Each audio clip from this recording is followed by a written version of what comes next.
It's 12 a.m. A full moon illuminates the skies over the exposed white sands of northern France. Normandy's just within range of the Allied air forces, and it's not as heavily defended as its sister ports, a mistake the Germans will regret. It's 1 a.m. The low spring tide pulls back enough to reveal weaknesses in the German fortifications. A naval assault can be easily waged, and it's 1:30. Soldiers sit in their boats, their guns locked and loaded, their helmets strapped. They've traveled thousands of miles for this very moment. A man in the back of the boat left his little farm in rural Iowa for a shot at glory. But now, he sails into the open jaws of death. But it's 1:30. It'll be hours until the boats hit the beaches.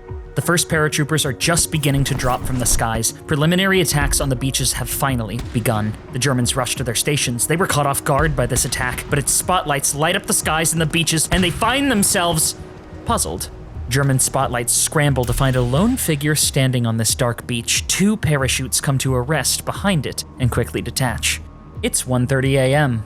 And unfortunately for these Axis dogs at this time of night, the animatronics get a bit quirky.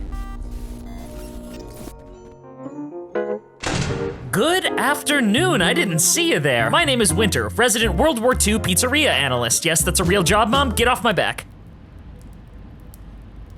Today we'll be learning what happened next on that beach. But to do that, we have to break down exactly what We have to break down exactly how what happens next.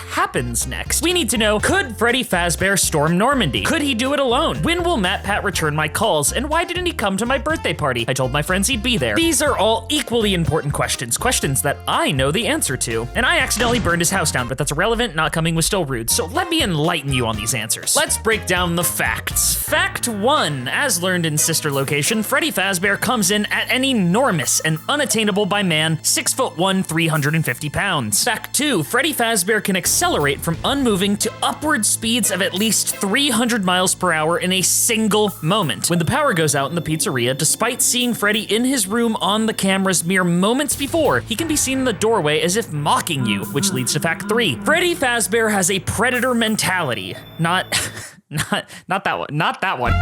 Fact 4, Freddy Fazbear is capable of splitting a human body in half with a single bite. A bite strength so powerful it could shatter concrete and bend steel. Fact 5 is less about Freddy and more about what he's up against. In World War II, the Germans used MG42s from cliffside nests during D-Day. These machine guns fired 792 by 57mm Mauser rounds at a rate of 1,200 per minute. With over 80 gun nests along Omaha Beach, each filled with several machine guns aimed directly at Freddy Fazbear, upwards of 400 to 450,000 bullets could be fired at Freddy every minute if they're all fired simultaneously. These bullets have a muzzle velocity of 740 meters per second out the barrel. This means that even with his ungodly speed, odds are that at least some bullets fired from some lucky gunner leading their shot will tag Freddy Fazbear, which is where fact 6 becomes so important.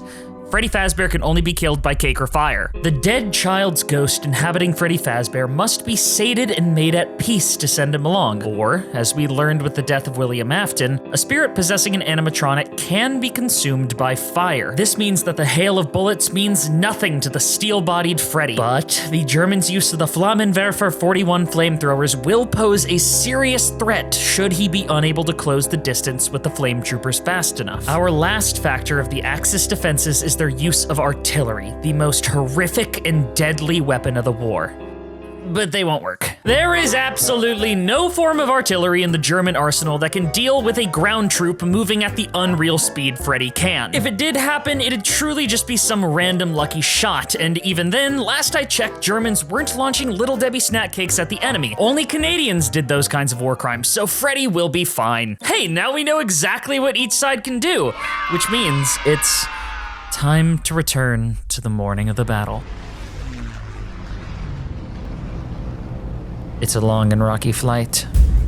A stick of 12 men sit quietly as the metal of the C-47 Douglas creaks, and the sound of an airburst artillery begins sapping what's left of the men's morale. The 13th man of the sticks, metallic eyes face his furry palms. Freddy Fazbear sits stoically until the drop point is reached. It's 1:30 a.m. The spotlights illuminate Freddy Fazbear as his parachute drops. After a confused pause, Is that Freddy Fazbear? thousands of bullets kick up the sand and tear apart his allies, but Freddy moves at inhuman speeds. This animatronic pizzeria band singer had landed past the beach's shingles, with only 200 yards to cross before he hit the seawall. At Freddy's speed, it would only take him 2 seconds to cross the gap, but on sand, with his speed slowed, a 4-second sprint would result in catastrophic damage. Armor-piercing rounds fired from a lucky gunner's nest would tear Freddy apart. Bits of fur and cheap cloth ripped to shreds. Chunks of metal litter the beach, but his endoskeleton would remain. 4 seconds would be all he needed. As Freddy reaches the seawall, he begins to climb. Confusion and hysteria are all too common in war, and behind Freddy, confused paratroopers and members of the initial assault land in areas they had not been briefed on. Soldiers rally, and they scatter, desperately trying to escape the kill zone, while the spread-thin officers call to advance. Artillery leaves a broken man on the battlefield, screaming for his allies for help. No! Don't leave me here! This is my house! But Michael wouldn't come.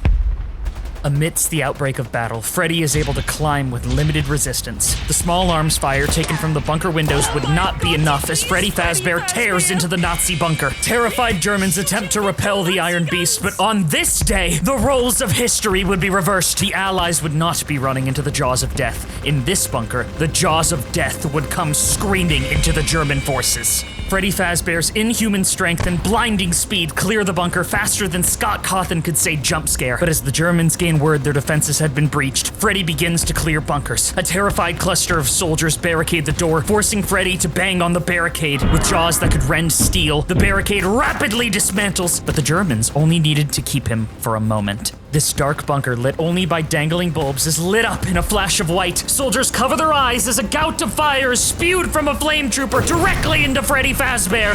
A scream is let loose. Freddy twists and he thrashes, the blinding bear sprinting into the room, blindly crushing any he could get his paws on. The bunker shakes as bombs hit the beach. A rush of planes pass overhead as the second wave of paratroopers are deployed. As a German soldier dismounts an MG-42 and attempts to open fire on the blinded Freddy, it turns to face him and rushes toward. Their screams intermingle and fill the slaughtered bunker as we cut to the skies over Omaha. Sergeant Nick Rose deploys as a second wave paratrooper, but his chute is cut down 60 feet above the sands by 88mm flat guns peppering the air. He can feel the air pressure ring his eardrum as a round whizzes past his ear. His heart leaps into his throat as the ground rapidly approaches. He lands on the hard sand, but he's gone through the drills enough to know to straighten his legs. They're broken, but his spirit isn't. His mind is sharp. Assessing the hell he's dived into, he looks up, a field of darkness lit only by spotlights and tracer rounds fired from the MG-42s along the upper ridgeline. A spotlight fixes on him. A gun's focus swivels as his brothers in arms are cut down. He closes his eyes and rolls desperately for cover, far too far away to reach. But all he hears is the ricochet of bullets, as the blinding light behind his eyelids goes dim.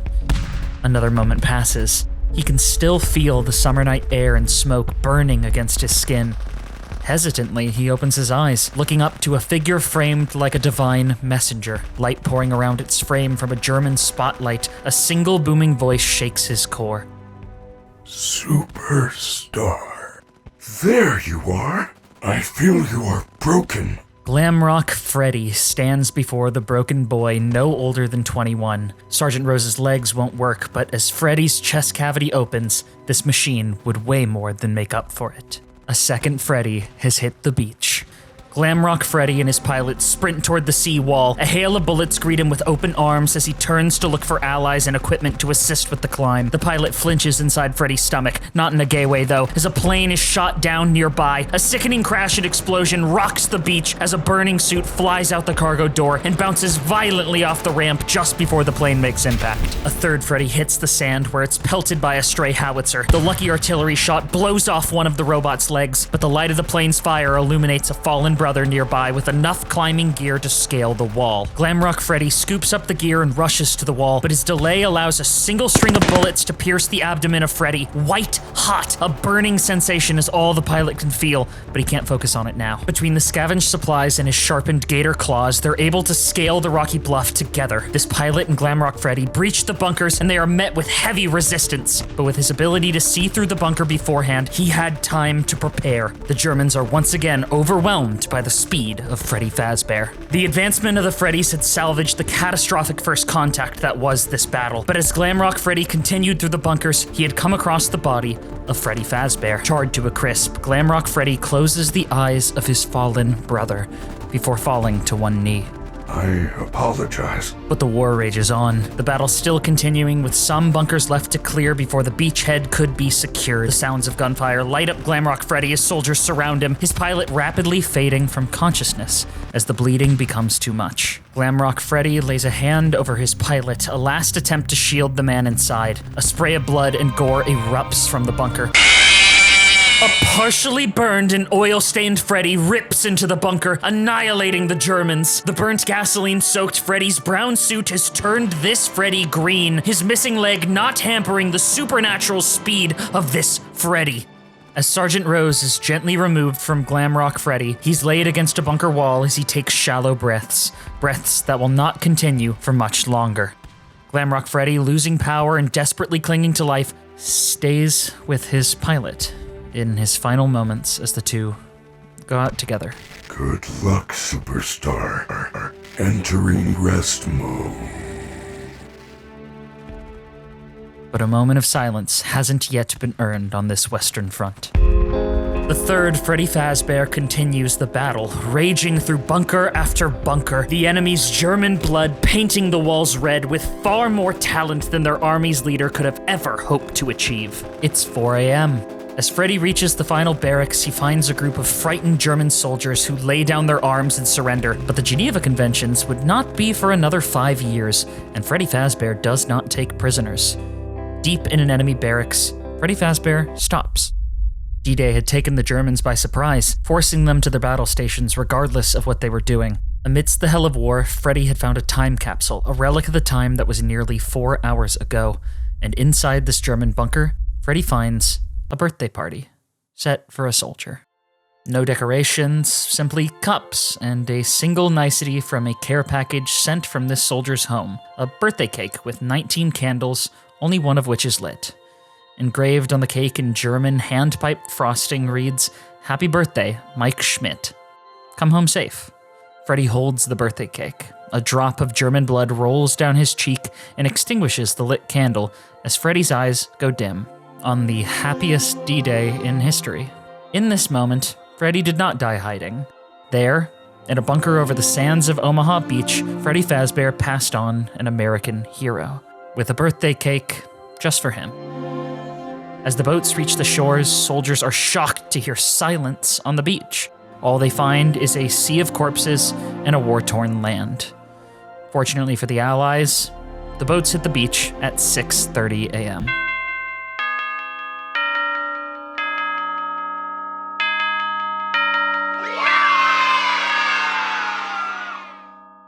I'm pretty sure this is what FNAF is about. I don't know, I never played it. I hope you enjoyed the Halloween special. If you liked it, consider becoming a channel member like these amazing people or watching me on Twitch to support me there. As always, I hope you all had a great day, and if not, I hope it gets better. It always does eventually. Jump scare!